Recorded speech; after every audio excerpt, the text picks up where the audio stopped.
Oh, we're live. I'm just sitting here. Wow. Saturday morning. Figured I'd just jump in, say hi. Why not? By myself. No one's here with me. Everyone's out playing games. So if anyone wants to jump in, here we go. Let me post this up in here. Anyone wants to jump in with me? There is the link. I need someone to come and say hi. That's the link. Private link. Come join the StreamYard live. Watch some swimming. What are we going on this morning? 200 IM is going on. And I'm all alone. There's 4 of you watching right now. Come on. Come join me. Somebody. Jump in. What have we thought about the swimming so far? Last night? What did we see last night? There was some good racing last night, wasn't there? Lily King. Lily King is a stud. Loves to race, that girl. I love watching her race. You just know that she's thinking, you ain't beating me. You know, like that's what she's thinking. You're not beating me. I love that. So, got some early heats at 200 IM here today. Who's winning this 200 IM for men? I guess Carson Foster really would be the strong favorite, wouldn't he? Yeah. Come on, who's going to join me here? Somebody jump in with me. I'm watching swimming. Talking about swimming. Who wants to jump in and talk about swimming? Comment section. Come on, come on. Come on in and join me. Oh, thanks, mate. I appreciate that. Why don't you jump in and say hi? Come over. I'm by myself. Hit that link.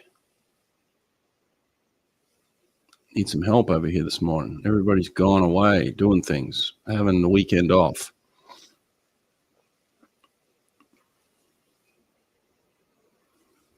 Who's been the surprise of the trials? There's been a couple of them, hasn't there?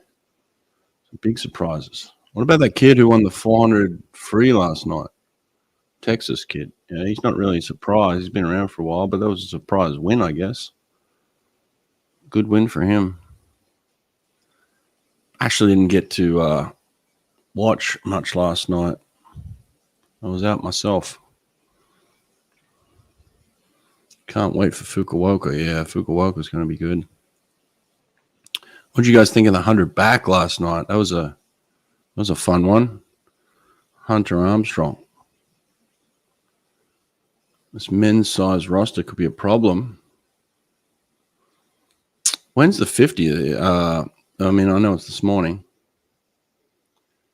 Yeah, come on, Dark Eagle. No one's joining me today. I'm by myself. You hit the stream. The link is up top. Hit the link. Come join me. Say hi. I'm lonely. I really just jumped on because I was bored. So let's watch some swimming together.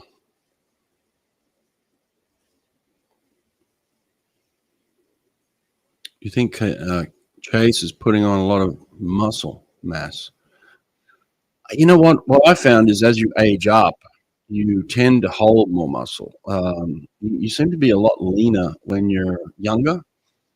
I think your metabolism is a lot faster when you're young, and you're just churning out. He's probably doing more yardage when he was younger too.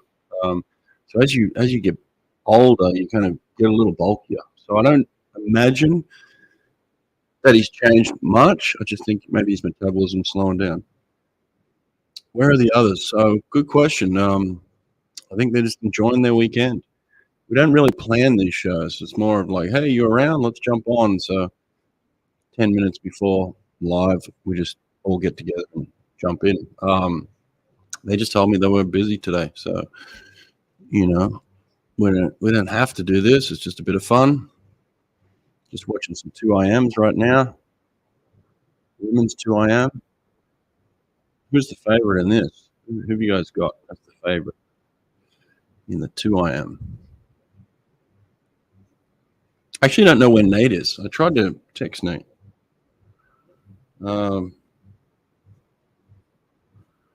Yeah.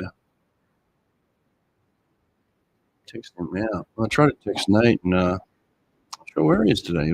He got kids, so probably out enjoying the kids. The sun's out in Virginia. What's your take in the men's 53? I'm just so interested in that today. Men's 53. What does Michael Andrew do? Does Michael Andrew swim under 22? Does he swim 22 flat? Does he swim 21.4? Like how? What's the range here? Where are we with Michael Andrew?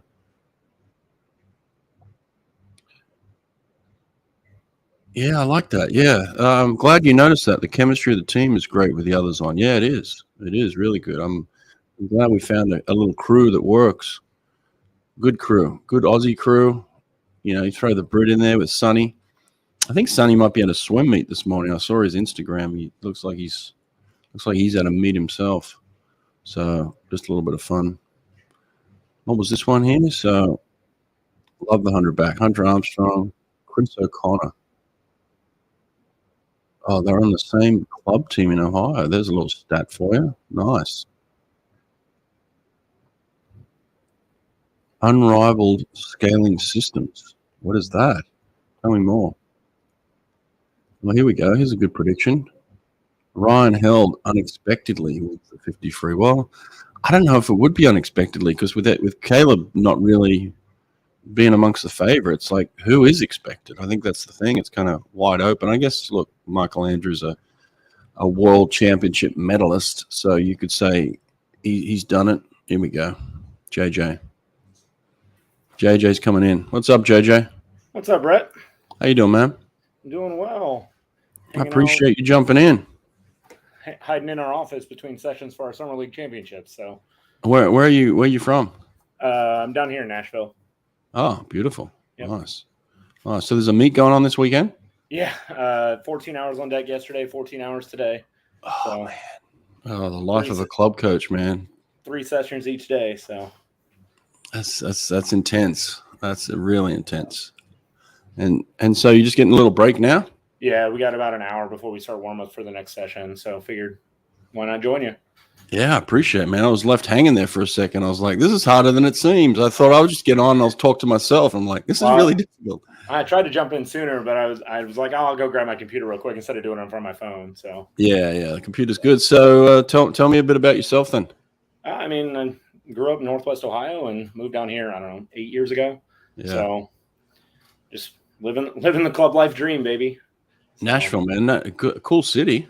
Yeah, I mean, it's always busy, freaking busy. That's the craziest part. Yeah. I mean, what's the name of your team? You said we're Excel Aquatics. Excel. Okay. Yep. Cool. Yeah. And how many members do you have? For short course season, we were just at or just under 700. Wow. So yeah, we're a pretty big club down here. You guys have anyone at this meet? No, unfortunately, not yet. Working on it. Yeah. Got a couple getting ready to head out to summer juniors here at the end of July. But oh, nice. Now, what events do you like watching the most when you're watching this trials? I was a distance swimmer. I love that 400 free. Oh, yeah? 400, that 800, they're fun. But the IMs, it just shows off everything. They're the best. Mm-hmm. What do you think of Ledecky's 400? I was a little surprised. I thought it'd be slightly quicker. She does what she has to do. She knows she doesn't have to go faster. Yeah. Why put it on display before you have to? True. You think she's kind of holding her cards back for the big event in 3 or 4 weeks? I wouldn't be shocked if she was. I mean, she knows what she needs to do to win here in the States, and she's dominant here. So, sort of like Ariane down there, go as fast as you need to, do your job, and move on. I put up a video yesterday on Instagram where she came off her last wall in the prelim and kicked out, about 10 meters. So she's definitely working on those skills, huh? Oh, definitely. I mean, and with, that switch to Florida, you can see, she's getting some of that fight back, I guess, because, wasn't as pretty last year, but seems like it's cleaning up quite nicely. So. Yeah, I think the other thing too that people sometimes take for granted is like, look, when you're in school, when you're at Stanford, and There's a heavy emphasis on academics, right? Like a lot of your For sure. time and energy is put into that, and a lot of people blame the coach sometimes, like, oh, she wasn't given what she needed at Stanford. Well, she's also in school at Stanford. You know how difficult that is. Like the expectations that are on them. It's like being at the Olympics every day with the pressure that's on at Stanford. So now she's at Florida. She's finished her degree and she can just focus on swimming. I think that's a freedom that is. It's definitely overlooked sometimes. It's valuable, right? You have that Yeah. freedom. You don't have to. I mean, you're in complete control of everything now that you're out of school. I mean, look at the other two Stanford girls. I mean, Kurzan granted health issues beforehand, but that explains that one a little bit. But Tori Huss didn't look great until that 100 fly final. Really, I mean, she was good, but not as good as we've seen her. Yeah. So I mean, and especially at a school like Stanford, that's tough. Yeah.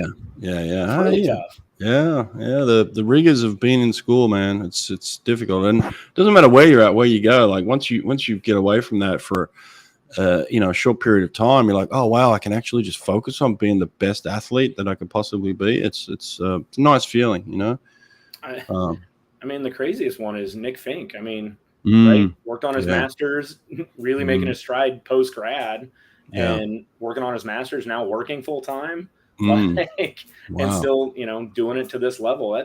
That's crazy. Yeah. What does he do full time? Do we know?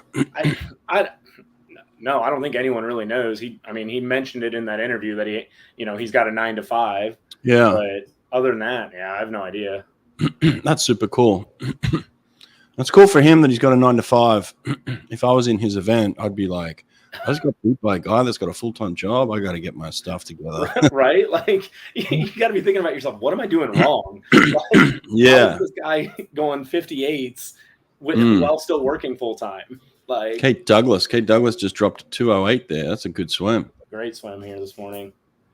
She can go too, can't she? Dang. Did you see they said why they finally kind of released why Alex didn't take the podium? That she just felt so sick from all the lactic acid buildup from the race that she just didn't feel like she could get on the podium. Oh, I didn't even notice it or hear about what happened. Yeah, well, Alex, she finished second in that 4 IM, and she wasn't on the podium, and they didn't really have an answer as to why. I saw something this morning or late last night that is, she builds lactic acid so quickly, and that it just caught up to her after that race, and she just didn't feel good. I'm telling you, listen, I had an experience like that. I did 100 free once in one of those suits that was super tight. It was probably a little too tight for me back when they thought that the tighter the better. And I had this thing, I could barely breathe in it. I went an all-out 100. They had to cut that suit off me. I had so much lactate build up. I couldn't unzip it. I couldn't get it off. They had to take scissors and cut it off. So I know that feeling. It's horrible. Yeah. No, thank you. Yeah. I don't want any part of that. No. And that's what we expect of our athletes. We expect them to go out and give it all they've got, and then all of a sudden and you can't falter for it. Like, hey, you did exactly what you needed to do. You got second, you got your spot on the team. You don't feel good before it. You did exactly what we want. And within 30 seconds, we're going to shove a microphone in your face, and then 45 seconds later, we're going to put you on the podium to get a medal. Like, I'm dead. I just did a 400 IM. Oh, those post-race interviews, man. I don't know how anyone does it. Well, they're not very coherent, are they? Like they're like, yeah, I was happy. They say three words. It's the first 3 words that come out of their mouth. It was a good race. You're not getting much out of it. Hard. What were you thinking coming down the stretch? What was going through your mind? Like, that's the same question they ask over and over. What was going through your mind? Like, oh my God. You get that 4 IM asking Carlton, what were you thinking in that last 50? I better be going fast enough that Bobby doesn't catch me. Right? Exactly. This is a good swim here. Who's doing this one? This looks like that's Husk out front. Tori Husk. Yeah, she's having a good swim. Tori Husk. A couple of scratches there. So she's swimming alone out there. This is a good one though. Who's catching her? Someone's catching at the back here. Is that Bella Sims maybe? Who's that? 2:12. Yeah, not super fast. Great. Nothing like to be a lot better though when you're out on an island. Yeah, nothing like 2:08. Don't know where it's at. It was Sims. Yeah, it was. No, Regan pulled out again. So yeah, she's on the team. She doesn't need this stuff. She's got her events. She doesn't need more. Yeah. 2:13 is not quick for Sims. It's not. It's not. I don't know. Maybe they're just doing what they need to do, but that's not. That's not going to get you in the final at World Champs. Got Walsh here in this heat. Zoe Dixon, Phoebe Bacon, Beta Nelson. Good heat. Yeah. What's your favorite thing to do in Nashville, man? I live on the deck, Brett, at this point, you know, and I got a young daughter. And so, but it's a fun little party city now and again, you know, going out, having fun, avoid downtown as much as you can, but sometimes you got to do it. Yeah. Yeah. Do locals get any discounts of like anything like that? No, not really. No, not that I've experienced anyway. It's not like Vegas. Vegas. I know if you live there, you get kind of local discounts and stuff. Not quite as big as Vegas yet. Yeah, it's a cool little strip though. I've been there a couple of times and I've had a lot of fun. It's crazy. There's not a night that it's not busy. Right. I mean, you go down there on a Monday or Tuesday, and it's almost as busy as it is on Friday sometimes, depending on the time of year. Is it like a comedy club where you can get like a famous musician, your country artist, come in and just play a local club? Does it ever get like that? Oh yeah, they do small shows all over the city. I mean, there's so many different venues and smaller stuff just here that like there are shows every night of the week, and I mean, some of them you've heard of, some of them you haven't, and it could be the best show you've ever seen. Really? Right? Like, especially like you said, at those small intimate venues. That like, I mean, it's impressive. Yeah. Alex looks like she's running away with this one. Yeah, she's. Ooh, wait, got one down in lane 1. That's a Florida girl, Dixon. I think so. I'm not sure. Florida swimmers can always swim some IM. There's no doubt about that. Yeah, she's in a league of her own here in this heat. She's the class of the field here. Yep. But even that wasn't like I guess I'm ahead of you, but they're at the wall, so. But even that for this morning, not like 2:11. Yeah, she's just cruising, doing what she needs to do. Just cruising. Yeah, Alex Walsh. 8 being the fastest right now, so.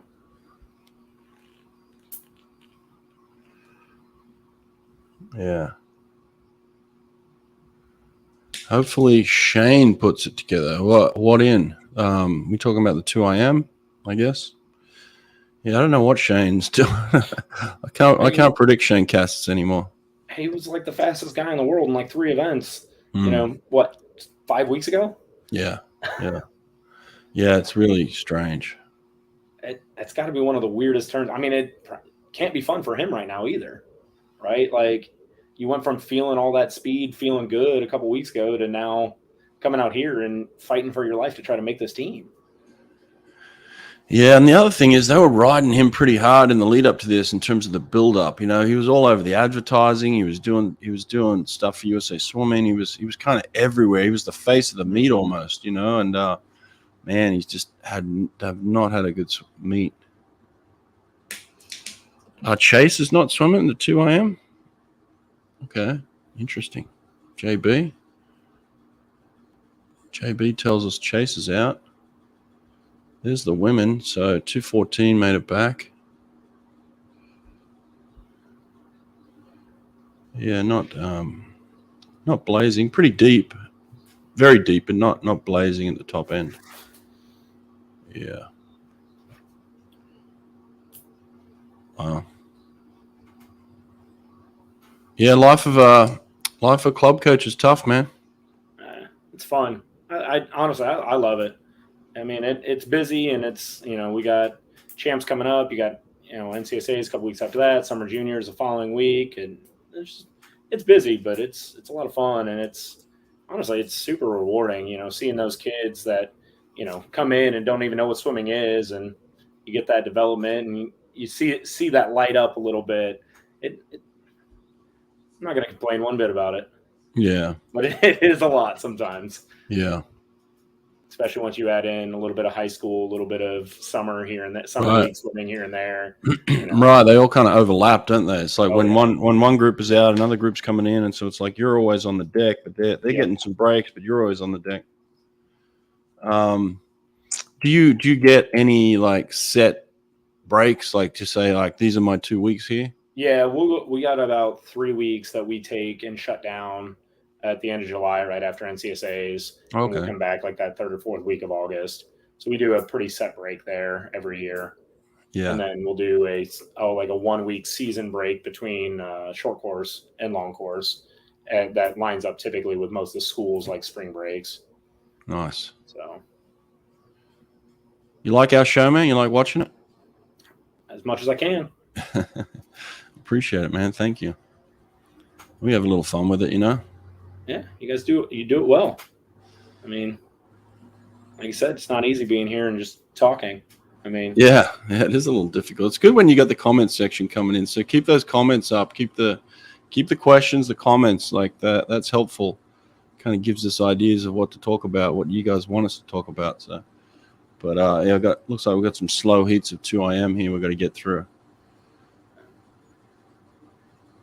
I mean, it's living in that club world. It's different. Like you see this, and you're like, it's crazy to qualify this as slow swimming, right? Like, Yeah, because you see it and you look at it, and you're like, that's still faster than everyone on my team, and you're like, no, this is slow. Like, yeah, I know it's hard for me. You know, coming from my background is like the high end of like I watch Right. the early heats. I'm like, oh god, this is slow. Yeah. Brett, this was fun. I got to bounce out of here and get back on deck. So Yeah, no worries. Appreciate it, JJ. Thanks, man. easy. Nice to meet you. See you, man. Anyone else want to join us? Come on. We've got some.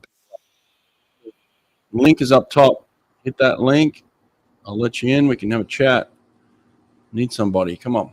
Don't leave me hanging here. I'm watching these slow 2 IMs. Yeah. Predict the 50 free. A final. You know, the 50 free is so difficult to predict. It's easier to pick a podium once you see it. It's harder to pick who's going to actually pop on the day. You know, like your 50 can be on, or it can be off. And when it's slightly off, you can miss big. You know, when you're slightly on, you can make a nice little jump forward. I'm not talking about any crazy surprise like someone's going to go from 22 flat to 21.3. That doesn't happen. Like it's just not possible. But someone could go from 22.1 to 21.7 and have a really, really nice pop, you know? So we'll see. No, these guys just all took the weekend off. I was out yesterday. I couldn't make it yesterday. And then they turn around and tell me none of them can make it today. So I didn't really have to do this. I was just kind of jumping on because I was bored. So I'm glad you guys are with me. We're all watching some slow 200 IMs right now together. So, well, on the men's side. Oh, the women weren't that crazy fast either, were they? Everyone's just kind of holding their cards. You can kind of get away with that.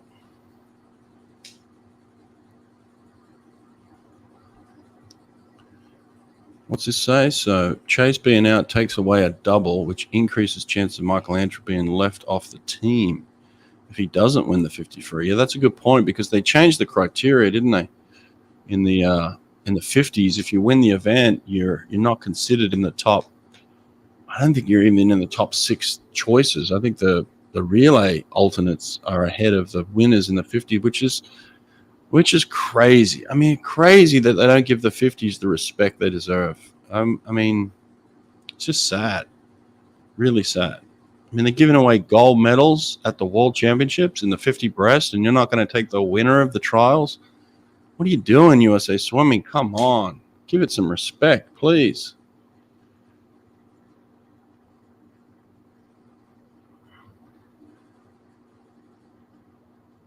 What do we got here? Lasker, possible double, but not favorite in this. That's true. He's had a good meet.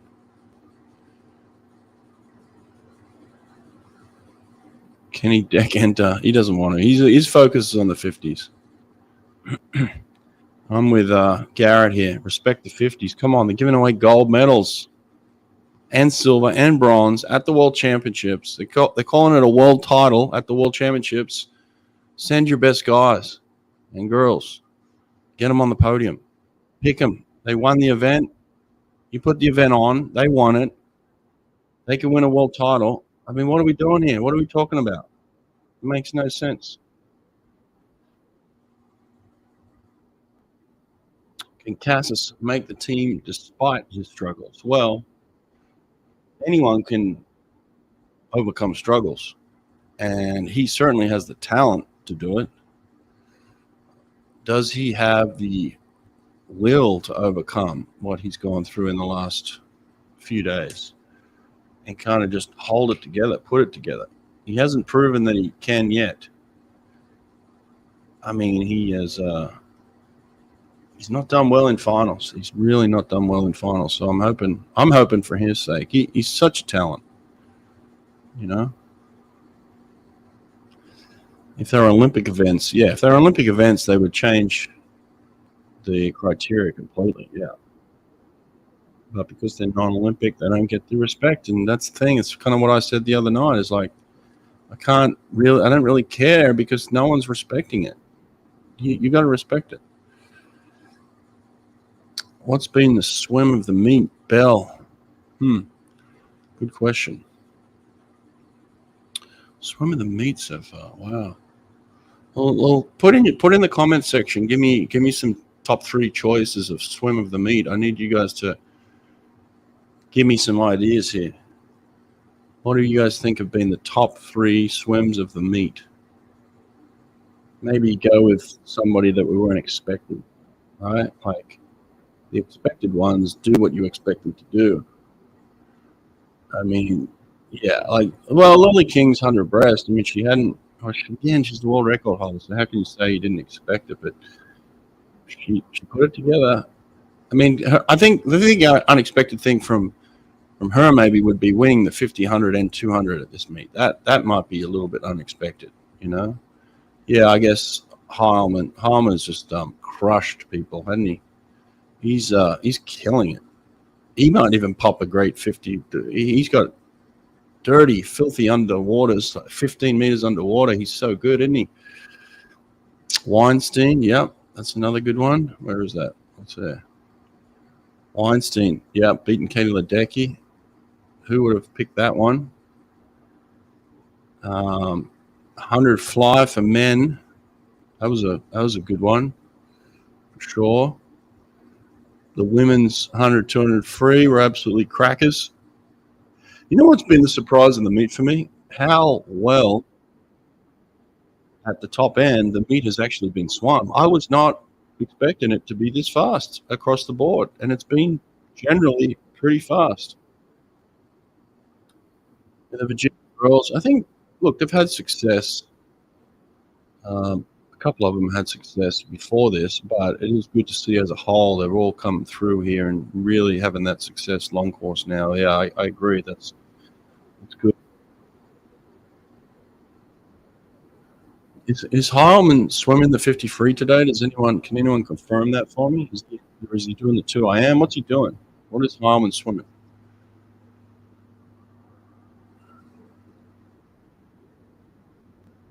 Is Dressel making the team in the 50 free? Look, from all indications, I would say no, but that also depends on if the other guys turn up and swim fast. I do not see Dressel going 21.5. I do not see that happening. I don't even see Dressel going 21.7. So if he goes a 21.8 and gets his hand on the wall for second, then I guess he does make the team with a 21.8. But if they let him go 21.8 and finish second, then that's on them. They should not. 21.8 should not finish second at a U.S. trials in this day and age. That's just too slow. So if that happens, then he could get in there for sure. But he's not. I don't see him going faster than 21.8. That's my take on that. I mean, he's got 23.3 in the 50 fly. He's 51.6 in the 100 fly. So he's like, He's about as good as a 21.8 if I was to say he was going to show me something this morning or even tonight, but he's not going to bust that.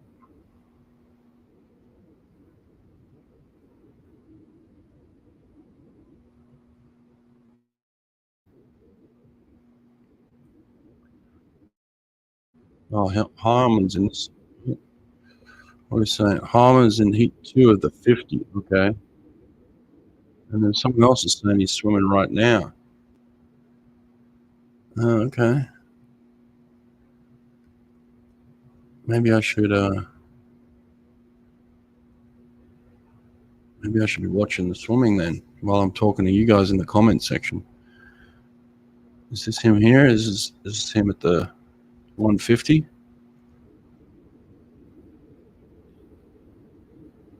No, I don't see him. Hmm.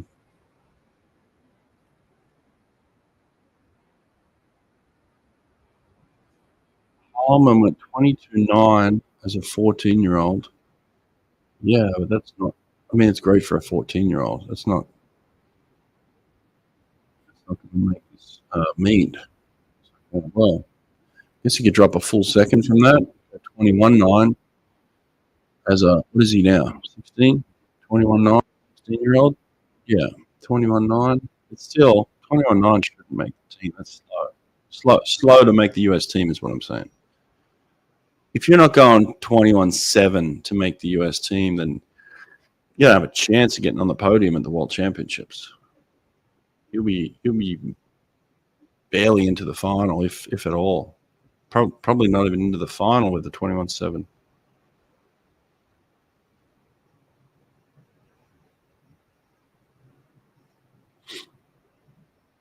Starting to get into some faster heats here of the IMs.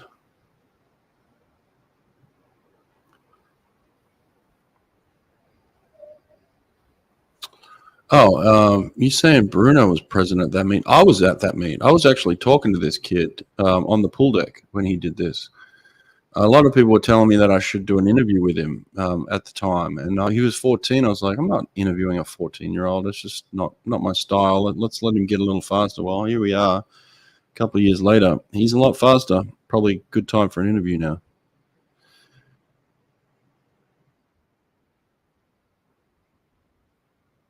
What's he saying? Oh, Alexi, yeah, Jack Alexi can swim. You know, 21.5, 21.6. That's kind of where it should be. Yeah, I mean, realistically, that should be where it's at. So, um, that'll at least kind of put them in the conversation for the possibility of a medal at Worlds. But if they're slower than that, I don't have a chance of being anywhere near the podium at World Championships. Yeah, 21.5 would be nice. Alexi Held and Michael Andrew. Yeah, I guess Michael Andrew really his whole championship's on the line this morning. He was saying that he was nervous at the start of the meet. He should be nervous today. He's got to pop one today to get his hand on the wall. Oliver, what are you saying here? You're saying 22.1 to make the A final. Well, that's pretty quick, man. Yeah, 22.1. Yeah, you're right. That's not that quick. You're right. I'm flipping it 22.6. Yeah. Yeah, there should be some 21s. I mean, the 100 free surprised me. There was like 447s. So, I mean, maybe they've done the training for the 100, but there should be some 21.7s this morning, I would say. I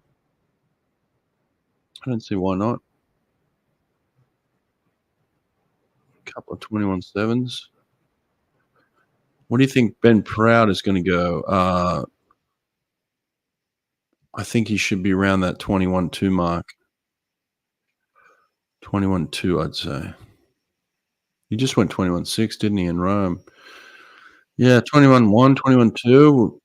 That'd be a really good swim. That's kind of where he's at.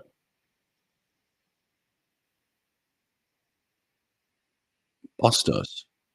Oh, there we go. 159.1. Wolfpack. 159.1. We're under 2 minutes. There we go. First guy under 2 minutes. Sean Grisham, 202. He's still swimming, hey? Not swimming well, but he's swimming. All right, we're at heat 6. Still got one heat before we get to the circle seated heats. We just got under 2 minutes, so okay, it's starting to heat up a little bit.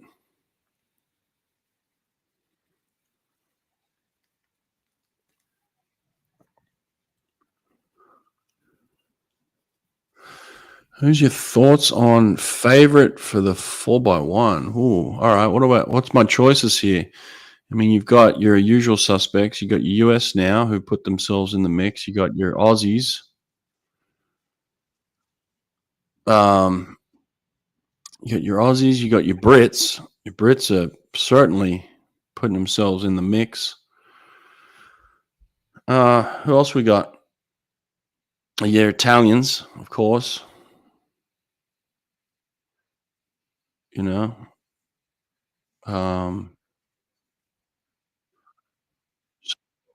second, your big fours. Yeah, your Italians. Yep.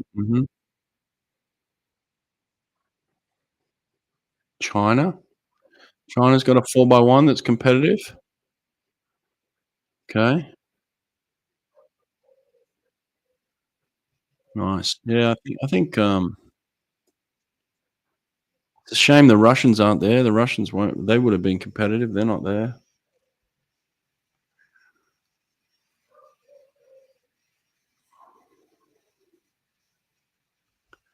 China. There we go. China has 47.2, 47.8, and a couple of 48 lows. Yeah, they're in the mix. That's kind of where the average of most of the top teams are at. You know, like they got a couple at the top end and a couple of low 48s. You know, so the US has four high 47s. So you know, it's kind of all averages out. Maybe a pretty close race. Changeovers will be crucial.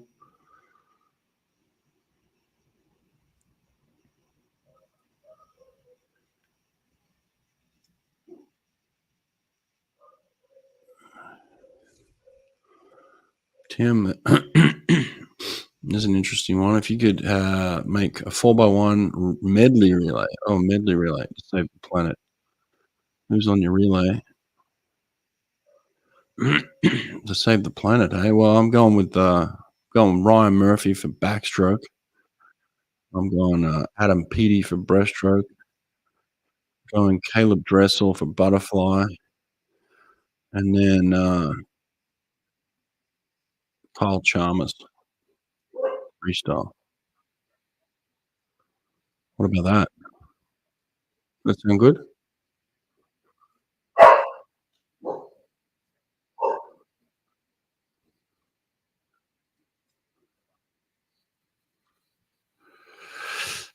What's my prediction for Popovich at Worlds?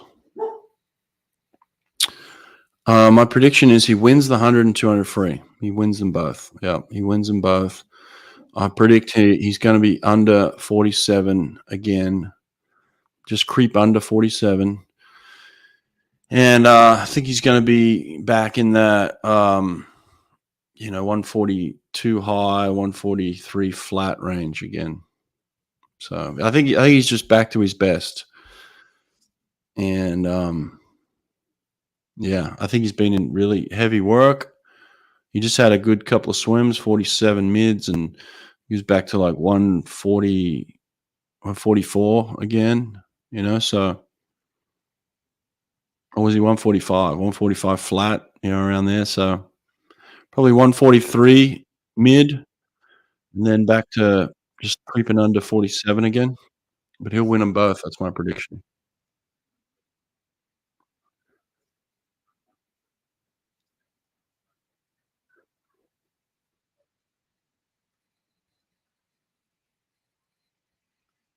Was that calculated as part of the master plan not to reveal strategy to Chalmers? Popovich. Chalmers is just a he's the best relay swimmer in the world. Like, how can you beat Chalmers on a relay? That guy's going to get his hand on the wall. He's going to swim past people. Chalmers is just a great relay swimmer. Now, Popovich is the best 100 freestyler in the world, but Chalmers, man, whew, that guy is clearly the best relay swimmer in the world.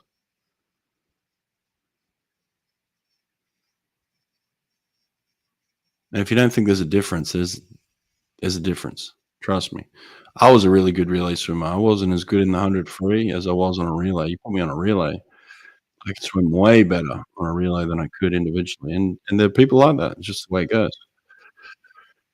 No, no, no. Do you think Caleb go to Worlds if Doha gives him an invitation? No, definitely not. He's not going to Worlds if he doesn't qualify today in the 50. I think Chalmers gets under this summer. Yeah, I mean, I actually thought he was going to get under at the trials. I thought with what we saw in the lead up to trials, I thought he was going to get under there, but maybe he left a little bit in the tank. Hopefully, he remains injury free and he can go into Worlds. But yeah, Chalmers is definitely somebody that could potentially get under. He's right there. And you think Chalmers takes the 100? Well, not saying that he couldn't. Not saying that he couldn't. He could, but my prediction is just the world record holder is going to hold ground and take it from everyone again. I didn't even see that last heat. What won the last heat? Sorry, I had my eyes closed.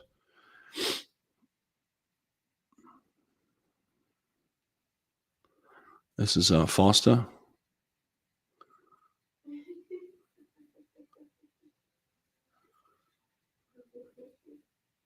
Grant House, Foster. Grant House hasn't had a good meet, has he? Been disappointing.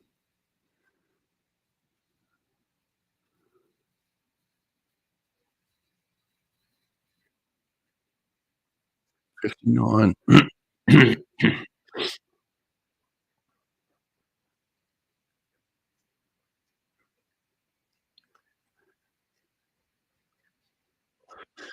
It looks like Foster is streaking here. Out the lead, Dustin Lasco behind him. What are you going to swim in Masters? No, I'm only swimming the 50. I'm not doing the 100.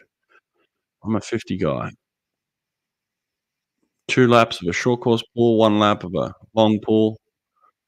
Now, if they have a relay and we put a relay together, maybe I'll do a relay as 100, but not individually. It's not for me.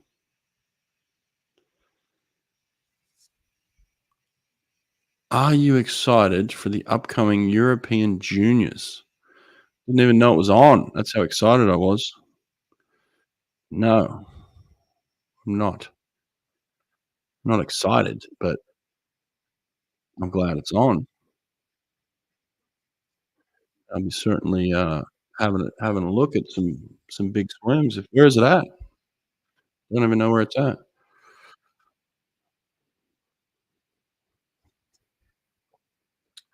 You should do the 200 fly, Mikey. What are you talking about? Is this some kind of joke? No way, man. You don't want to see that. Why did we go there? 158.5 for Carson. They're just cruising the mornings, hey? Cruising the mornings. Where do we go? Grant House, 159.8. Lasco, 159.1. Jay Litherland, 2 minutes. Hasn't had the best of meets.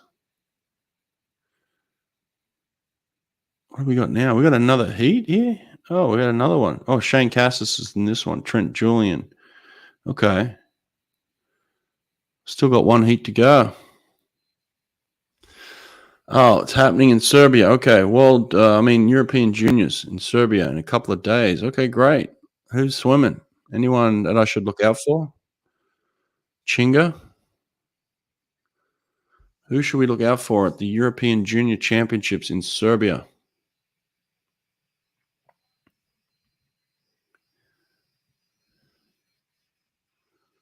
Max Williamson.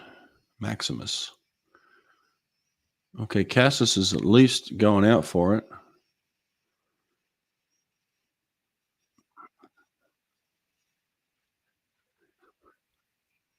I was. You prefer semis or prelims and straight to finals? I was early in my career. I was brought up on prelims to finals. I had to wrap my head around going to semis, so I started to make a career of figuring out, the rhythm of prelims, semis, finals. So I do like that.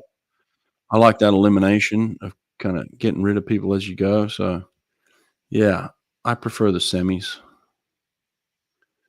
It is difficult to be at your best in the morning too, so, like, that semi gives you a chance to kinda straighten yourself out a little bit.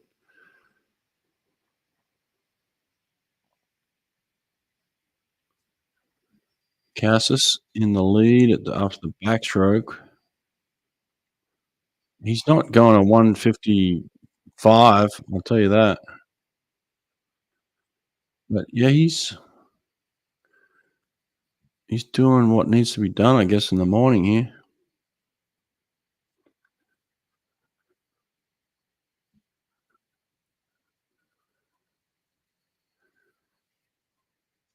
Alright, Shane Cassis at the 150, 129.5. Let's see what you got. Finish this up. Oh, they're catching him. He doesn't look. Oh god, he doesn't. Oh god. Oh, Shane, come on, hold it together, son. Oh, don't let them swim past you like that. Oh, Cassis, yuck. Oh, yuck. What just happened? Cassis had a heart attack. Uh,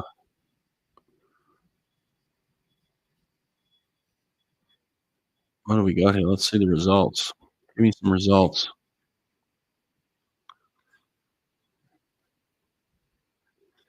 All right, pull up the results. What do we got? Shane Cassis fourth, 159.6. That didn't make the A final. Oh, yuck. Oh, what a disaster of a meet. He's just sitting there with his head down. He threw his cap. He did make the final. He finished 8th. He scraped in. Oh, wow. He just finished 8th. Oh, wow. There we go. He's not happy. He's throwing stuff. He's not happy. Well, I don't know. I mean, the rumors are he's missing practices. So Carson Foster's having a great meet. The kid in the 400 last night doing his job. Texas. I mean, Texas. Look at the 200 free for Texas. Man, they're getting it done. So if the rumors are true and he's not turning up to practice, then it's his own fault. You can throw all the caps you want, but you're a professional. Act like one. I don't know. Again, like I don't know. I haven't asked him. That's just what I'm hearing. So I hear some things, and generally they're pretty accurate. People don't tell me someone's missing practice if they're not. Uh, throwing caps. I don't blame the cap.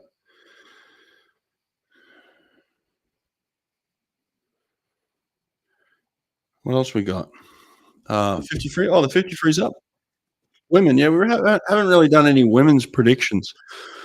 What are we predicting here in terms of who's our top two women in the US? It's pretty tight at the top. They've actually got some contenders. You know, Abby Weitzel's up there. Yep, Walsh, Douglas. I mean, uh,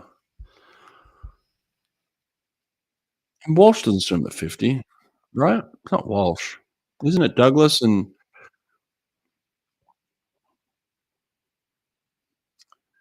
um, who's the other girl from Virginia that went under 21 seconds? Oh, Gretchen. Oh, Gretchen Walsh. Okay, it is. Yeah, yeah.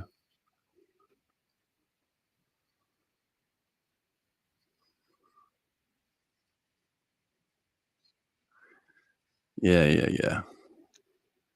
Douglas is not going to swim this 50? That's a shame. Her 50 short course is just ridiculous.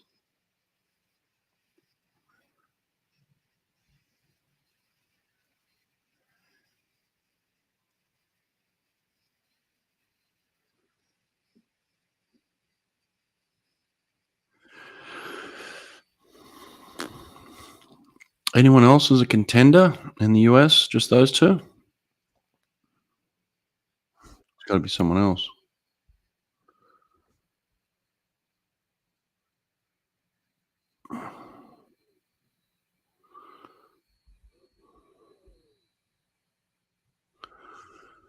Um, get Douglas on the pod. Let's see this comment here. Have I not? The only time I've interviewed her is on the pool deck at Virginia, when we went to the swim meet at Virginia. I pulled her in. I actually, she had a really bad race at the end of the meet. She kind of like tanked the relay, and I didn't see it. I asked her to come and talk to me, and she wasn't happy at the time, and I couldn't understand why she was so moody, but she just had a bad race, and I just didn't even see it, and I pulled her over to talk to her, and so it was just one of those awkward moments, but, I have talked to her, but I haven't had a chance to really dig into her a little bit.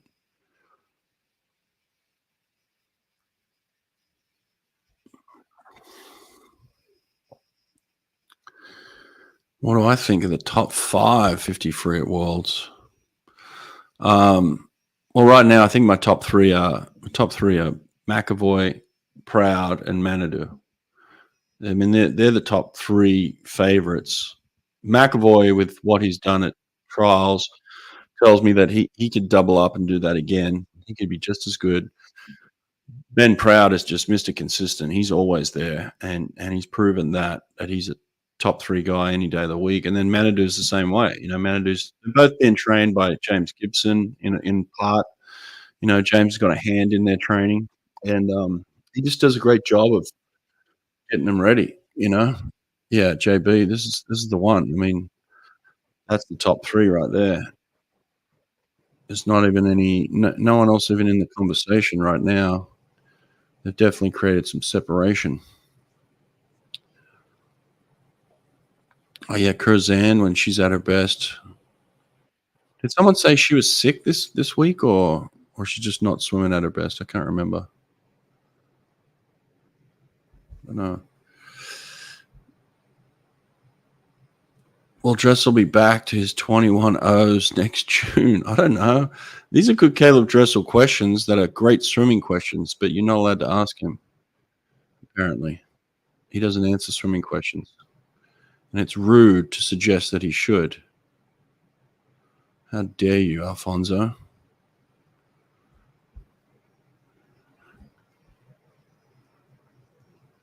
Rowdy said she was sick. Okay. Yeah, she probably was sick then. So. Last week was in the ER. That's really sick. I haven't been to the ER since I was 7. You go to the ER and then come out swim meet. Wow.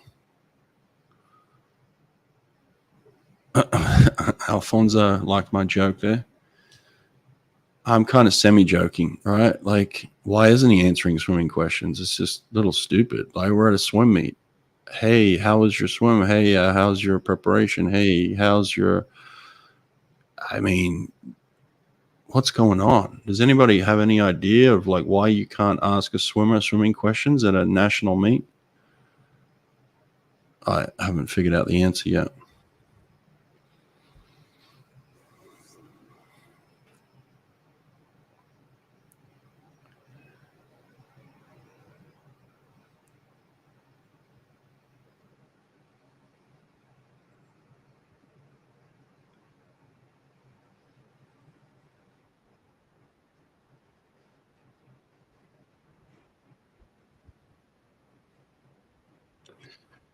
Do you think Nesty is allowed to ask about his swim? Like he comes back from his swim and Anthony's allowed to ask him questions as his coach? That's a good point. I don't know. Maybe it's like, don't speak until you're spoken to. I don't know. Seems like a weird setup.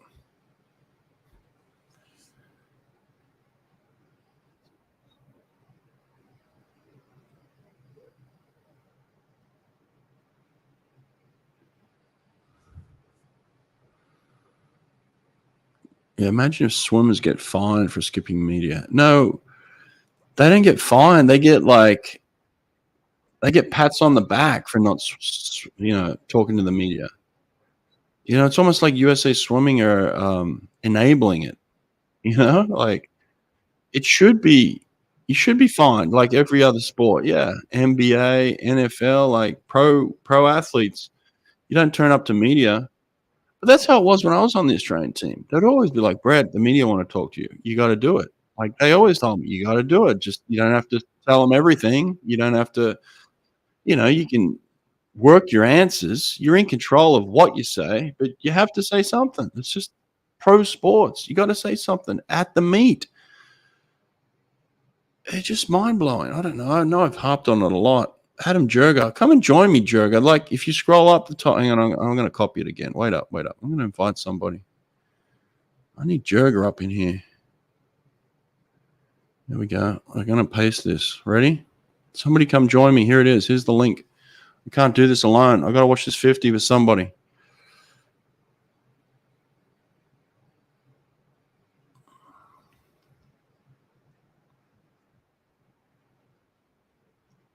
Come on, someone come join me for the 50. Who wants it? Who's in this heat here? They look like they're moving pretty good. What we got here? 24? Give us a 24. 24-2. Who was that? Dang. This is a good swim. Oh, there's Jerk. Oh, that was Abby Weitzel. There we go. Jerk, are you driving? What's up, man? Yeah, I'm driving. Oh, this is highly illegal, but somehow I like it. I just pulled into the driveway. Oh, okay. All right, you're home. Good. We're not out on the roads, everybody. Everyone relax. What's happening, man? Out in Florida? Oh, his internet sucking here. You there? Yeah, sorry. I think my Wi-Fi's trying to pick up in my house, but Ruthie flew home from Texas, so we got all the kids in the house, so we're watching some swimming. Oh, good. Yeah, you got to watch this swimming. How do you think? Does Dressel make the A final? You think? Maybe. The only reason I even joined was because before, when you were asking why he's not answering questions and everyone's just defending him, I'm like, dude, come on. Why can't you ask questions? Why is he? I don't know. It's weird. I'm really disappointed, honestly. And it's not, I'm not a coach. I'm not a factor or anything, but it's just seeing a guy that's supposed to be the next great American swimmer that just doesn't fit the mold in my mind anymore. It's almost like he's got to be embarrassing himself. Didn't make the 100. Like just crazy. He's not the next best American. He is the best American swimmer. He's it. Like the guy went and won. Hold on. What was it like 5? You can't hear me? He went and won like 5 gold medals in Tokyo. Like he's world record holder. He's the fastest man on the planet. Like he's proven all that. So, but to be at a swim meet, not ask questions. What do we got here? Oh, so I just missed the top 8. Dang it. Claire Crozan just missed the top 8 too. Did we have any surprises there? I didn't even see the top 8. Let's go back to, come on, give me the top 8. Oh, Alex Shackle didn't swim well. That's the only event she didn't swim well in. Little Shaq didn't swim well in that one. Lily King, she broke 26. Yeah, Jurga's out. We'll have to see if he can come back. All right, what are we saying here? So we're saying, I feel like they should be fined. Like, come on, man, you're a superstar if you're not a real pro. Okay. Jurga, you back? Yeah, can you hear me? Yeah, that's better. Okay, cool. I couldn't hear you at all, so I had to get off. I don't know what's going on. I think it was my Wi-Fi. Yeah, it plays up sometimes. We just started the Heat 1 of the men's 50 here, so see how we go. Yeah, I was thinking about, like, in the the 50s, obviously I'm not a 50 guy, but in the 50s, I would think he has a better chance just because it's not as much of an endurance swim, but it's still such a high power swim. Somebody was saying he didn't look as strong, but I didn't see that. I feel like he looks like he normally looks. Turn your camera sideways for me. Yeah, there we go. Full screen. Boom. Yep. Look, he doesn't look as defined and as ripped. He's still got a little bit of size. He doesn't look as though he's been in the gym as much, even though he's still got some good size to him. He doesn't have that ripped definition that he usually has, you know? Yeah. But and that can kind of just play a part in maybe a little bit of the power. Here's Heilman, that young kid. He's up again. So he's had a good meet, hasn't he? Yeah. It's cool to see some of the younger guys breaking out and in different races, like the 100 fly. I mean, it wasn't a really fast time, but to see a teenager go 50 point was good. But I just feel like this is probably the weakest, and maybe I'm wrong, but I feel like this is the weakest sprinting I've seen from the U.S. Maybe not on the women's side, but on the men's side, that fastest 100 meters, 47.9, and there's 3 or 4 of them. But I mean, is that going to be even close to a top 3 relay at Worlds? The relay, I mean, it's young. You don't know. Like, it's their first Worlds. 2 of them, I've never heard of. So like they're young guys. 47, any 47s are competitive on relays, but then you got to put it together on the day. 47.9 is not a competitive 100 freestyle. You're not getting on the podium with a 47.9 at the World Championship. So that is not competitive. But their relay itself is deep enough that they could certainly be competitive. Does it mean they're a winning relay? I doubt it, but they seem to get enough to be kind of in the mix for the bronze, But it's just like you go back to Dressel again, like he was the guy, he's the leader, and now we can't depend on him, so you got to have some young guys step up. Yeah, for sure the young guys are going to have to step up, which is good. It'll be interesting to see what he goes here. Like I said earlier in the show, I don't think he goes under 21.8. Like a 21.8 is kind of like the top end of where I think he could be. But it's Caleb Dressel, man. Honestly, the kid is so good. He's just so good. He's so good. But he's been out for a year, and he's been back in the water for 5-6 months. Yeah. He's still great in the country. I mean, it's just sad because you know how much better he could be. Well, that's it. You and I, like people that know swimming, know what we've seen before. Like we've seen greatness. We've seen like this eliteness, and like when you get a guy come back, and they're swimming at the national level, and they're a shadow physically, potentially, of what they were. It's kind of like, it's sad to see, because how great they can be, especially at his age. He's 26 years old. It's like in his prime of his life, So that's hard to see, and but at least, look, I'm happy that he's here and he's back. There's no doubt about that. Oh, sure. But just talk about your struggles, after the race, whatever. But just say something. Again, it's pro sport. Say something. I overheard you talking about before you invited me on, and it's just like you said, pro sports. Swimming should be no different. Like you're making money off of swimming. Oh yeah. You're getting paid, and basically you're getting paid because of the fans, because swimming is not a sport that is very popular in the U.S. unless you're a swimmer. Right. So you're making money off of that. You should absolutely at least field questions, and you don't have to give your whole life story, but at least say, hey, I struggle with this, I dealt with that, I needed some time off just to rest or just to mentally clear my head, and now I'm back and I'm gonna do the best I can. I'd be okay with that. But everybody's happy. Everyone's happy. Yeah. But to avoid the people that support you, the people that love you, not talk to them and not. I mean, it's silly. You're at the national meet. I'm not coming to your practice. I'm not coming to your home. I'm not, I'm not intruding on you. But you're at the national meet competing for a world championship position.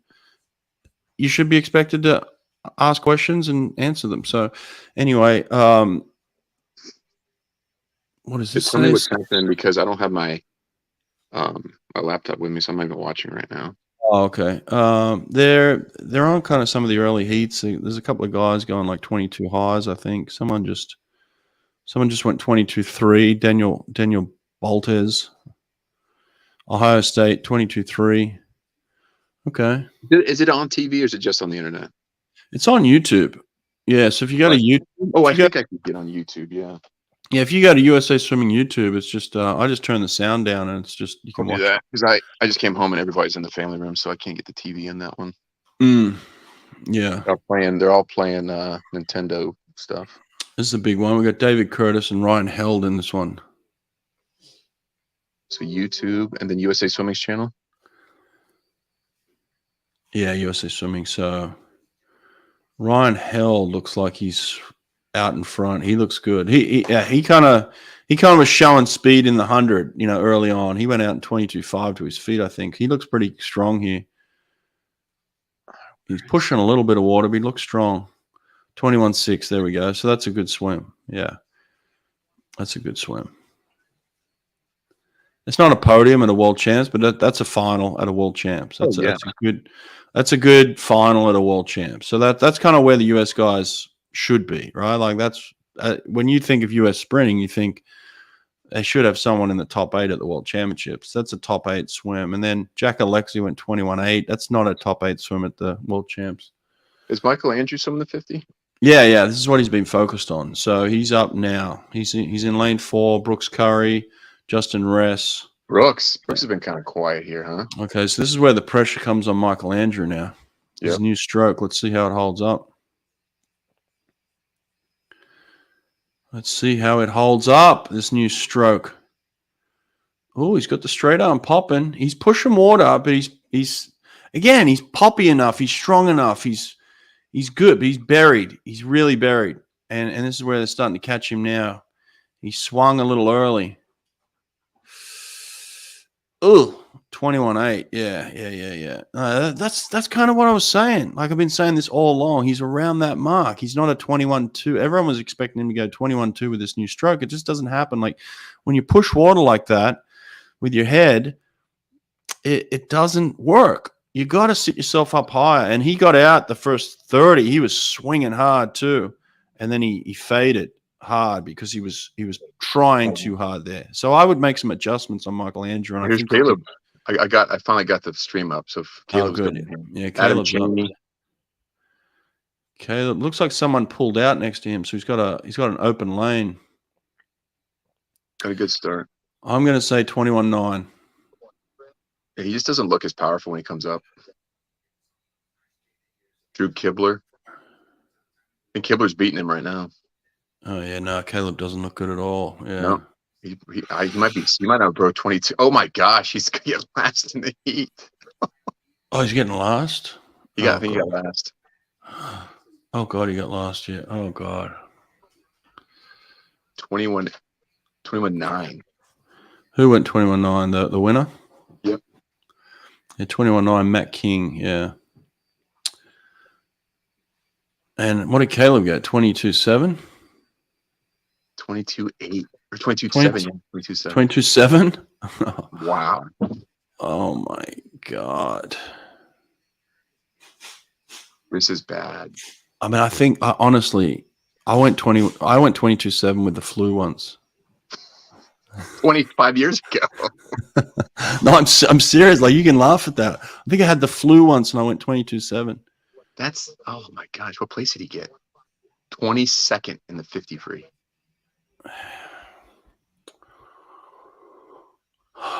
There's old Molechek. Remember old Molechek? What did Molechek go? 22. Oh, he went 22.8. Yeah, good stuff. You know who I was most impressed with was some of the veterans in this meet. Nick Fink and Lily King swimming really, really well. I don't know if you guys have talked about some of those, some of those on the pod, but that was pretty cool to see some of the guys that have been around a long time still got it. Yeah. You know what? I've talked to Nick Fink a couple of times off on the deck and things like that, and we've always said, hey, let's come on the pod, and I've just never got around to it. So you got to push for him. He's a really, really nice guy. I actually trained him a couple of times in masters practices, and he's just so nice. Just such a nice guy. He would probably come on if he's busy though. He's working. Yeah. No, he's always said he'd do it. He's just super busy. Yeah. Is that it for the prelim? Yeah, that's it. Thank God it's over. I can't watch any more slow swimming. Slow swimming. I mean that trestle swim is just like, oh, that's God, awful. What are we doing here? Yeah, that's not. I don't need to see a guy that's gone 21-0 go 22-7. Like, it's just, keep that for the training pool. And like you said, the 50 free is such a different event. And for him, who dominated that for so long, to just do a pedestrian swim like that, I mean, that was not even really good.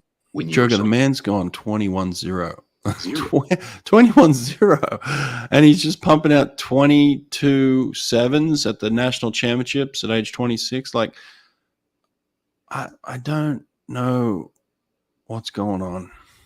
No, I honestly, I since he pulled out of the Worlds and no one really knows why and all that stuff, color me unpopular opinion, I think he's afraid of Popovici.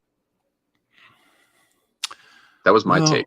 Just he pulled out. No one knows why. He wasn't injured. Mental health, whatever. And that could be. It could be. But I think he's afraid. I don't think he wants to lose to Popovici. And he like freaked out and got out. And now he's trying to come back. But I think he waited too long. And now it might be too late. Well, he had no business racing at this meet, is all. That's all the only comment. He should have known he wasn't going to do it, and he just had no business racing at this meet. Like, he's not ready to race. That's a training swim. Like, keep that for the training pool, is what I'm saying. Like, that's okay. Like, if you're coming back, keep that for the training pool, but don't come out here on a world stage and go 22-7. Yeah, he should be able to do that in practice with an old tech suit on. Yeah, I mean, that's not like I said, I did that with the flu once, but that's not a good swim. It's not a good swim. Oh man, that's just.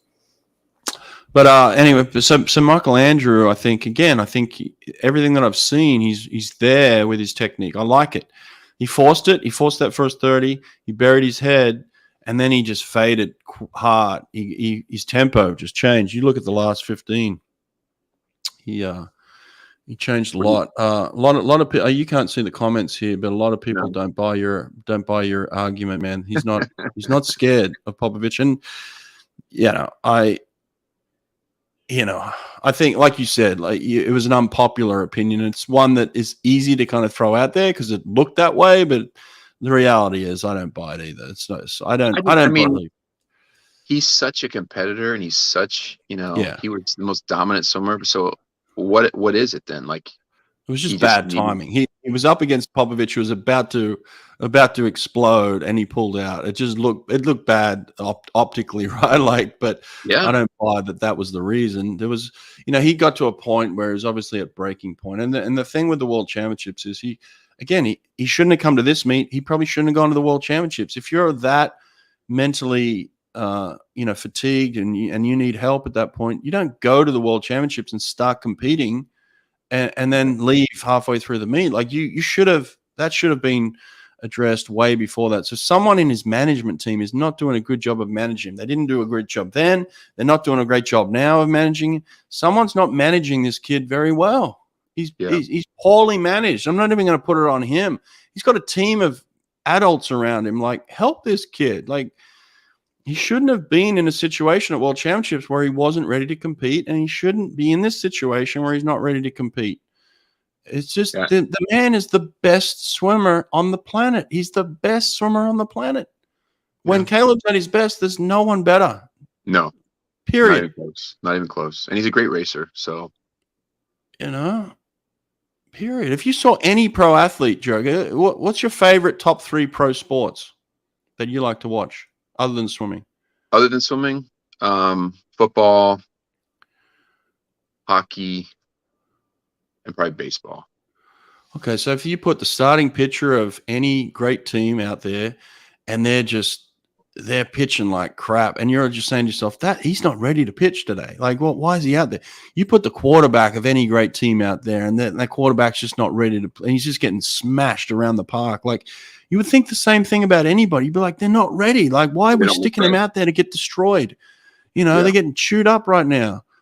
And then you're like, what on earth?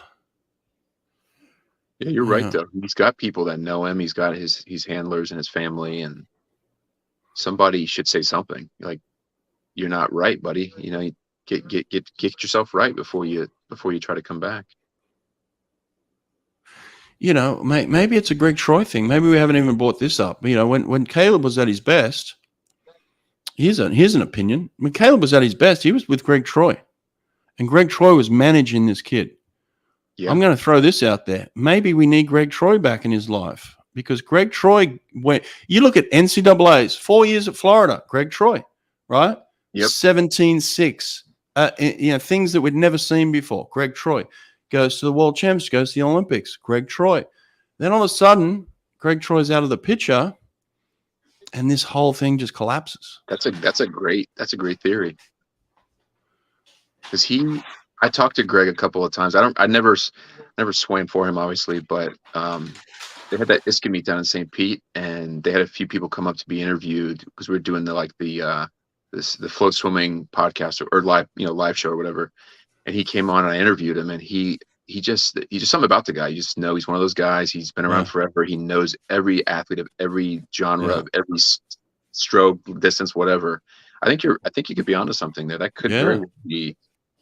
He had that leadership, and now it's not there, and now he's maybe floundering a little bit, not confident in himself or something. I don't know. Greg just did a great job of managing him, and I'm saying it's not Dressel's fault. He's not being managed well by somebody. Now, that's not to say that Anthony's not a great coach. I'm not talking about that. Don't come in the comment section saying I'm bagging on his coach.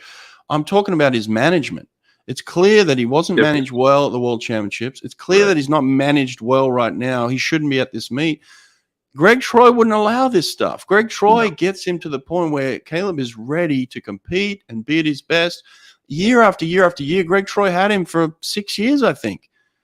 So maybe we need coaches. You don't see these guys that are phenomenal, legendary coaches. You don't see these things happening under their watch. You just don't see that stuff. Under Marsh, under Bowman, you don't see the elite athletes having this kind of a breakdown, or this kind of, whatever you want to call it, whatever the issue is. You don't see that. So I think you really could be onto something there. And it's not Nesti's fault. Like you said, it's not Nesti. He's a great coach. He's doing a great job. But whoever does his, like you said, his management, the handlers, basically, whatever you want to call them, that just know him as a person and get him mentally prepared and correct and ready to go. You just click with some people. Right, Jurgen, you know this. As a coach, you click with some coaches. You're like, hey, that's a great coach and that's a great coach. But this guy, for some reason, I click with him. You can't pick it with some people. Maybe with Dressel just clicks with Greg to a point where they get each other and they can pick each other up and figure it out. And Greg had him that. Like, Greg had him doing that for years. And now we're just seeing this, like, complete drop off, and that's the only thing I can equate it to is Greg's gone, Caleb drops away. What's the timeline? When did Greg step away? He wasn't at World Champ. I think it was after the Olympics. So he has this Olympic run in 21. Greg steps away. Nesti takes over for World Championships, or the Florida staff. I'm not blaming Nesti. Yeah, not Nesti's fault. And we're not, again, I think, someone here says Nesti's not obligated to manage him. Well, I'm not obligated to manage him because I'm not in his inner circle. Nesti's in his inner circle, yes. In a way, Nesti is obligated, and Greg Troy would tell you that too. Greg Troy would be obligated to manage him.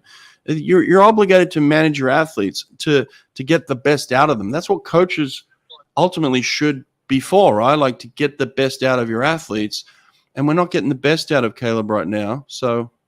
Well, like you said, it's not necessarily his personal responsibility, but sure, if he's going to be his coach on paper, he needs to put the person in place that would help him at that capacity.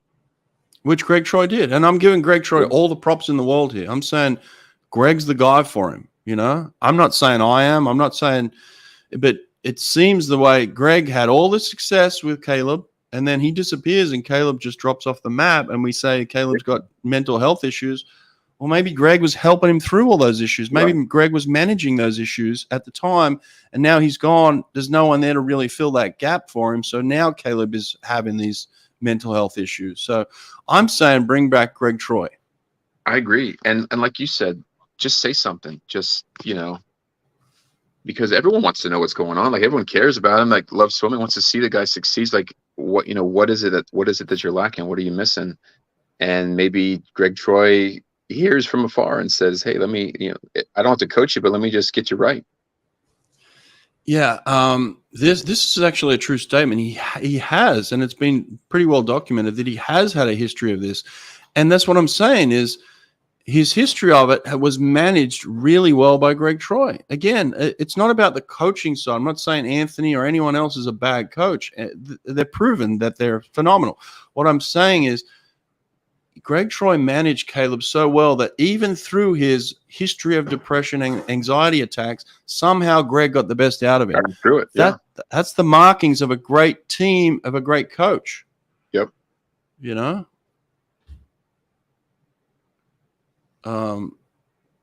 Here we go. We got a little support back here. Great point. Yeah. Yeah, exactly. Like he had some issues in high school, right? Like Caleb, it's documented. Yeah. Sergio will tell you this, that his coaches will tell you he had some struggles. And for 4 years at Florida, he absolutely dominated me at Auburn University. I'm on the other side. Some struggles, but managed struggles. I'm on the other side of the pool there. Caleb dominated us for 4 years. He goes to World Championships, Olympic Games, dominates everybody. Greg steps away. Now all of a sudden we're talking about mental health issues. Yeah, that's not I don't think that's a coincidence. I really don't. No, 6 years of history or 7 years or whatever it was of history with one guy being your leader.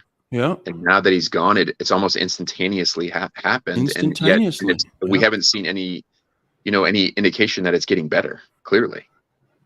But like you said, you could fall off the blocks and go 22-7. Like that race right there was clear indication that it's really bad. Like his 50 fly, he got third. 100 fly made top 8. 100 free was a bad race, but 50 free, 22-7, that's his premier race. Well, as a swim coach, you give the coach a lot of credit or blame if they swim well or if they don't swim well in terms of the preparation, right? You and I both know that the part of the preparation is manage them to the point of get into the block so they can be at their best. And that's just it's not about the physical side of I trained you well. It's not more, it's more than that. No, David, so much but more than that. You and I were coached by David Marsh, who's a master at your mind. A master at it. He's in the Hall of Fame. He convinced me that I could win an NCAA title individually. Nobody could have done that. That's the kind of thing that you can train as hard as you want every day. You can put 5 hours a day in the pool. You can do all the weights. You can do all the diet. You can get all the sleep. But if you get behind the blocks and you have doubt, it doesn't matter. You have to believe you're going to do it too. Yep. I don't know. I'm here saying get Greg Troy back. Let's start a campaign. Bring back Greg Troy. Yeah, I'm gonna get some shirts made. Bring back Troy. Well, I remember when I came to SECs in 2015 when Auburn was hosting, and I had watched Troy with some of his swimmers, and like this guy comes out and he's like 6'6" backstroker. He didn't swim a great race, and Greg lights him up, and then Greg walks away, and the guy's standing there with his head down, and he just sat there for like 30 seconds. I'm like, what is he doing? And then he comes back and yells at him again, and then leaves, and then the guy walks away. And I asked you, and you're like, oh yeah, sometimes he'll yell at you twice. You just got to wait, make sure he's done undressing you. But it's like a respecting. Like it's not like he's disrespecting the kid, but he knows, certain things about that kid's personality. He doesn't yell at every swimmer that way, but that kid did that kind of motivation, and he knew how to get to him. That's what that master. Not just a coach with workouts, but like knowing the person and knowing what they need to motivate them and help them. Oh, that's the thing. I bet you, if you look at their history, I bet you Greg Troy never once yelled at Caleb Dressel, even though, some may say Greg was known as a tough taskmaster and maybe a yeller at times. I bet he never yelled at Caleb Dressel. I bet you he got Caleb. He said the things that Caleb needed to hear, but he was direct with him. He was.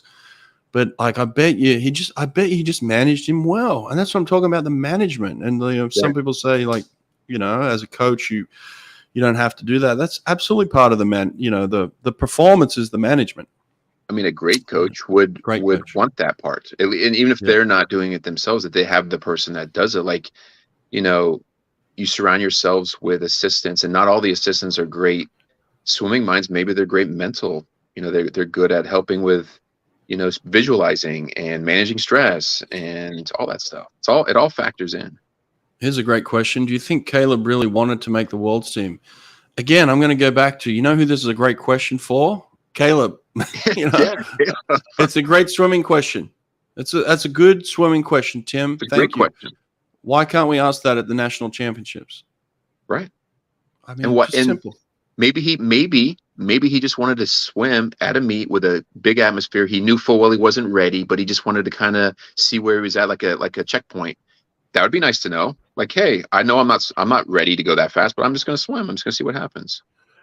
Yeah. See, the problem with us talking again is that we are speculating, right? Like we're speculating about Popovich, we're speculating about Troy, we're speculating. We shouldn't necessarily be speculating so much. We should be listening to Caleb give us what he thinks, what he believes. Again, he's a professional athlete making a really good living off being a professional athlete. It's okay to answer questions. Right. That's it. Right. It lets people know. And I wouldn't say what I said was a hot take. I just said it was unpopular opinion. I wouldn't say it was a hot take. I think it's a massive stretch, right? Like it's a stretch. Like you kind of throw out all the different scenarios, all the options. And that one was one where it was bad timing. It just looked bad. Optically, it was like, oh, wow. That was an easy one to kind of be like, well, he did it because of that. Like I certainly don't believe that. I tend to believe that Caleb got to a boiling point in his inability to manage his emotional state at that point in time, and he crashed. He just crashed for whatever reason on that day, And like I said, I don't know the guy that at all. I've never, spoken to him. I've never, any of that. So I'm just throwing out guesses because we don't know. So you just throw out stuff because you want to know what's wrong. You want the guy to do well. I want the guy to be, at his top form for next year because we really count on him for USA. Like if he's not there, it's going to really hurt the team. Here's a comment. Maybe he wanted to see where he's at. You can see where you're at in practice. Practice tells you everything you need to see, right, Choga? Like that's why you go to practice. Yeah, I mean, I go back and forth on that because I was one of the worst practice swimmers ever. I was a gamer. I had to compete. Like I couldn't do. Perfect example. Before a dual meet, we didn't have the 100 breast back when we swam. It was the 200 breast. The day before dual meet, Dave would want us to do, a race pace swim or whatever, get yourself ready to go. I would literally go a 221, 200 breaststroke off the blocks. And then I go 203 the next day, 202 the next day. I just wasn't ever able to get up for practice. It just wasn't in my nature because I wasn't really competing. It was just like, oh, this is just a glorified race practice. I had to be racing against another team with something on the line. So I don't know. I think it's different for everybody, honestly, on that. Yeah. His was the loss of muscle strategic to help stave off Cielo's world record line. That's another stretch. I don't know. I just think he just hasn't done the training that he's normally done. And again, it's a shift in philosophy. We talk about Greg Troy, the management. We also talk about Greg Troy, the type of training, right? Like, so when you go from a guy who's got him to go 17.6 and 21 flat and everything else that he's done under Greg Troy's training, and you have this shift in philosophy, then part of that might be, hey, we're not going to lift as much as we used to lift under Greg, so we're going to swim a little bit more. So maybe you lose a little bit of that muscle that you had, that power that you had, and that shift in philosophy. So yeah, so again, a lot can be credited to Greg Troy and the way he handled Caleb and managed him and got him to the point where he was ready to be at his best, I think. Yeah. Oh, that was going to say, so when he was out for however long he was out, does anyone know how long he was out? I mean, I don't know. I heard it was 12 months or whatever, but during he wasn't out 12. He was definitely, he came back in, let's say he came back the latest February. He pulled out. So I would say it was probably 9 months max. So for 9 months in a sport where you're basically doing something every day, maybe you take 1 day off a week. I don't think Phelps ever took days off, but maybe Dressel worked 6 days a week, but the lifting, the dry land, the box jumps, all the crap that he does to keep himself the best. He has the best start in the world. He has the best underwaters in the world, arguably. What was he doing during that 9 months? Did he do anything? Did he sit on the couch and eat chips? Like, do we know? Like, did he stay in shape at all, or did he completely stop? Because if he completely stopped for 9 months, he's going to get soft. He's going to lose muscle mass. All that takes time to build back up. So maybe for 9 months, he didn't do anything. So now he's basically starting from square one to some respects, and he has to build it all back. And maybe he's still working toward that. I don't know, because we don't know. He won't say anything, so we don't know what's going on. Yeah. Maybe things are 100 times simpler than we think. You think now that he's done this meet, because Well, did he? He didn't even make the C final, did he? What did he finish then? 20. No. He might have made C final on the 50, 22nd. I can't remember. I think it was 22nd. Oh, maybe he scraped into a C. So maybe he's still swimming. So let's just pretend he doesn't swim tonight because he's not in the A or B final. So he's done with the meet. Does he answer questions today? Do you think? I would hope so.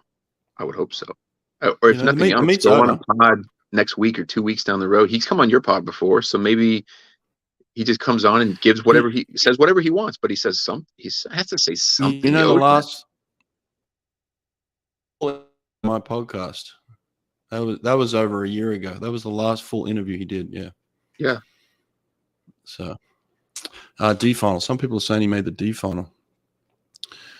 Is there a D final? Yeah, they have a D final. Oh wow. Yeah. Okay. I haven't watched one of them, but yeah, they have them, I think. Wow. But yeah, it'll just be interesting to see if he answers questions. And I'm not even saying he has to come on my show and answer questions. Just answer swimming questions. Yeah, wherever you're comfortable talking, whoever you're comfortable talking to. Yeah. Talk to Rowdy. Rowdy, even if it's not a live video, just make some statements that it can be written down and then transcribe for people to read, whatever. Just say something. Yeah. Well, I don't know.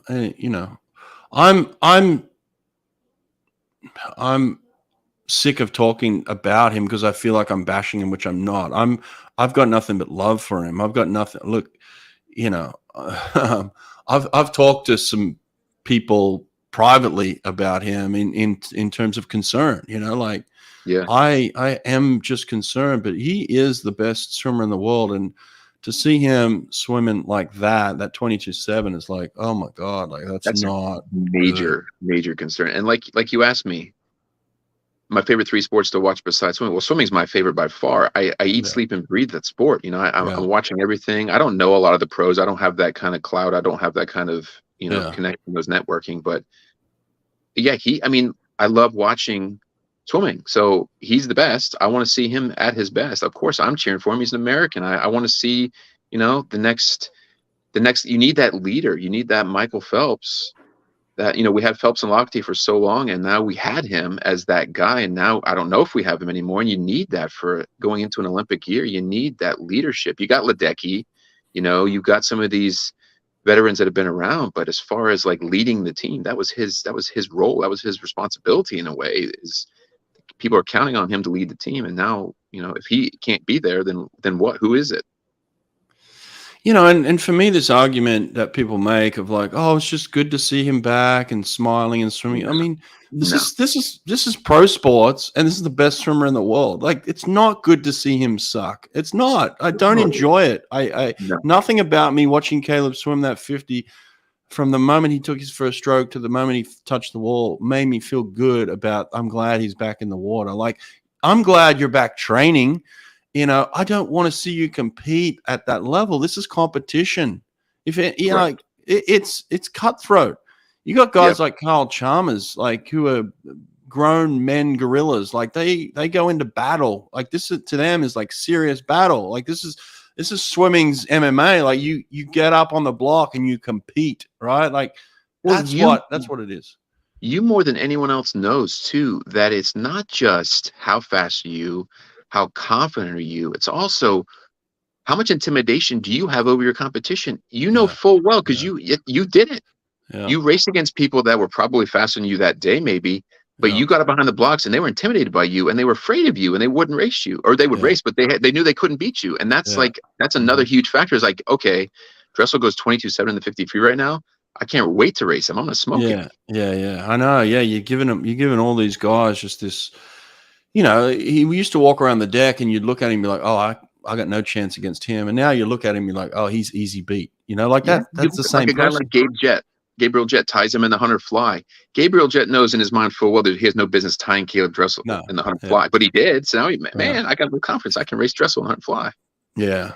No, we just want him back to his best. And if that 100%. Means it's better for the sport. It's better for the whole world. I mean, I guarantee you ask Chalmers and McAvoy and all those guys, do you want to race Do you want to not want to race Dressel, or do you want to race Dressel and beat him at his best? Guaranteed they want to race him and beat him at his best. They don't want to not race him or race a shell of a former stud. They want to race the best and beat the best because they're competitors. Yeah. And no sports fan in the world wants to see their favorite athlete come back and suck. No sports fan in the world. So don't tell me I should sit here and be happy that Caleb's back swimming because he's smiling and he sucks. Like that's no one wants that, right? Like you want your favorite athletes to be at their best. And right. And this isn't the same situation, but like it's the same as like the way you feel about it is watching one of your heroes in any sport and they held on too long and they continue to try to compete even though you know they're past their prime. I'm not saying this is Dressel. It's not at all. But it's that same feeling you get, like you shouldn't be doing this. Like we don't want to remember you like this. We want to remember you go out on top, you go out at your best. So for him to compete at this level, it's kind of that same feeling. It's like, this is embarrassing. This is disappointing. Like, this is not you. This is not what we expect when we see you race. And that's not drawing a line. That is drawing a line between Caleb the athlete and Caleb the person. I want Caleb the person to be as happy as he could possibly be. Right. If that means being on the farm with his dogs and his cows and his chickens, do that, man. Like if that's what makes you happy, do that. That's absolutely cool with me. But like to come back and just be a shadow of your former self and compete at the age of 26 like that, it's not what I want to see. I don't want to see that. I want to see Caleb happy wherever he wants to be. But if Caleb comes back to race, I want him at his best, ready to compete because he's a killer. Like when he's on, he's a killer. You know, if the race is close and it's coming down to it, he's going to get his hand on the wall.